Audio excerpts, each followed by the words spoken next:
Salut, c'est Trado, content de vous retrouver pour la mise à jour de l'indice parisien. Alors, le CAC 40 et les indices en général ont connu une très belle séance aujourd'hui. Pourtant, c'était pas gagné puisque au pire de la séance, on est allé chercher les tréfonds, 0,8% plus bas. On pouvait s'attendre à ce que on aille éventuellement solliciter le support journalier des 5226, 5253. Mais finalement, c'est avec un gain de 1% que le CAC clôture et c'est encore mieux aux États-Unis où on est à 1,3, 1,5% selon les indices. Et la raison est à chercher du côté, vous l'aurez deviné, de Monsieur Trump qui une fois de plus a dégainé son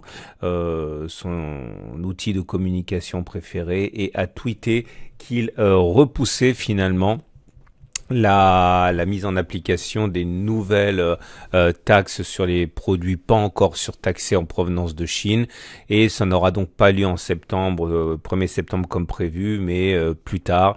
Et cela fait écho également aux informations délivrées par les autorités chinoises qui affirment que les négociations vont reprendre.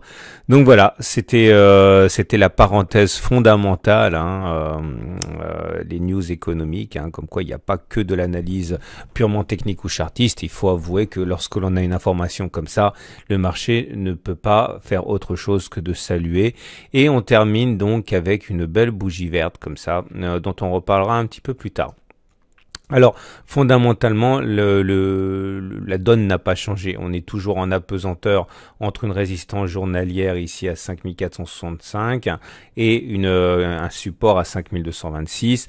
On est bien sûr incapable de dire ce qui va se passer, ni lequel de ces deux repères sera touché en premier. Compte tenu de la tendance baissière, statistiquement, on a plus de chances d'aller chercher le support d'abord que la résistance d'abord. Mais enfin bon, ça encore une fois, ce n'est que statistique. Et en l'occurrence, aujourd'hui, avec la belle bougie que l'on a produite, normalement on devrait continuer à monter demain, puisque les velléités haussières sont bien là. Alors ça veut dire également que normalement on devrait aller solliciter les 38,2% de Fibonacci encore. Regardez, vous prenez le plus haut de la jambe de baisse, le plus bas de la jambe de baisse, les niveaux se tracent tout seuls, 23,6, 38,2, 50, et ça donne des repères. Et il faut savoir que beaucoup de traders n'utilisent en fait que les Fibonacci, c'est-à-dire que là en l'occurrence, lorsqu'ils ont considéré que la hausse avait été suffisamment violente, ils sont descendus d'une unité de temps, on a donné 5 minutes, 15 minutes, 1 heure, que sais-je, et devant les signes de faiblesse, ils ont shorté les 38,2% pour justement parier sur une montée trop rapide. Donc demain, à mon avis quand même, on devrait ressolliciter les 38,2% et niveau sur lesquels les baissiers devraient une fois de plus tenter leur chance en cas de retournement sur les unités très très courtes. Je vous rappelle que tout ça c'est expliqué dans le module sur les Fibonacci que vous retrouverez dans la formation intégrale avec les exercices qui vont avec. Vous remarquerez également au niveau des éléments techniques que la moyenne mobile à 20 jours est toujours descendante. Un retour sur la M20 d'ailleurs serait l'occasion de faire honneur à la loi du retour à la M20. Je vous rappelle qu'on s'éloigne jamais durablement de la M20, on y retourne toujours, c'est statistique, c'est mathématique, sinon on aurait toujours des progressions sans jamais avoir de correction. Et en l'occurrence ici, plus on attend, plus le contact avec la M20 est imminent, et aller chercher la M20 ne serait absolument pas délirant. Ce qui nous permettrait d'ailleurs de voir les baissiers sans doute se déchaîner sur les niveaux, en particulier si ça se fait au moment où on rencontrera la résistance graphique qu'on a déjà mentionné. La moyenne mobile à 7 jours, ça c'est intéressant aussi parce que la moyenne mobile à 7 jours a une pente maintenant qui est ascendante.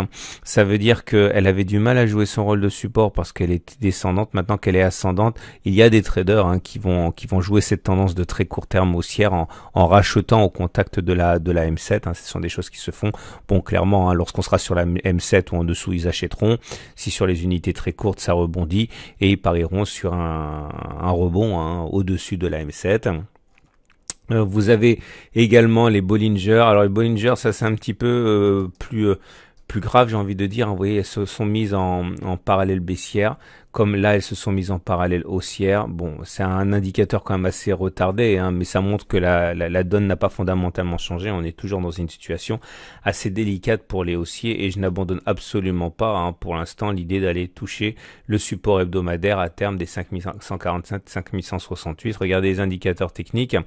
Le momentum est toujours négatif, le RSI est toujours en dessous de 50, le MACD en dessous de son signal, hein, donc ça veut dire que les indicateurs lents sont toujours baissiers. Par contre, les indicateurs rapides que sont le stochastique, le MACD ont délivré leur signal aussi en croisant leur signal, hein.